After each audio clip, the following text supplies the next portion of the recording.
உங்களுக்கு எப்படியெல்லாம் எடுக்கணும்னு ஆசை, ஆனால் அவர் எப்படியெல்லாம் எடுக்கிறார்? நம்ம நல்லா மேக்கப் போட்டுட்டு நல்ல ஒரு ஃபங்க்ஷனுக்கு போவோம். அந்த டைம் நல்லா இருக்குமே ஒரு ஃபோட்டோ எடுக்கலாம் அப்படின்னு கூப்பிட்டு நம்ம எடுக்க சொன்னோம்னா, அவர் அவசரத்தில் என்ன பண்ணுவார், இப்போ இங்கே நிற்கிறனா பக்கத்தில் நின்று கொஞ்சம் தூரம் அப்படி நின்று எடுக்கலாம், பண்ண மாட்டார். டைம் ஆகுது அப்படியே எடுத்துட்டு கிட்ட நின்று இப்படியே பக்கத்தில் எடுத்தோன்னே அது என்ன ஆகும்னா ஃபேஸ் வந்து இப்படி ஜூம் ஆகிடும். எனக்கு ஃபோட்டோ இதெல்லாம் எடுக்கவே தெரியாது சார். ஃபஸ்ட்டு நான் ஒரு வாட்டி லாஸ்ட்டாக ஒரு ஃபோட்டோ எடுத்தேன்.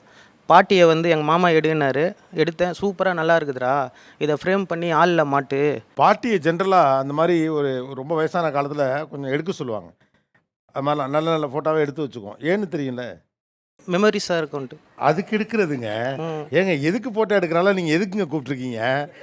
ஒரு மாதிரி கையை பிடிச்சி ஷேக் ஆகாமல் அப்படி எடுக்க வரல. அப்படிலாம் இல்லை சார், ஷேக்லாம் ஆகாது சார். ஆனால் அது எடுக்கும் போது அவங்களுக்கு அப்படி தான் வருது சார். எனக்கு நான் எடுக்கும் போது ஷேக் ஆகலன்னு சொல்லிட்டு விட்டுருக்கலாம். அதுக்கு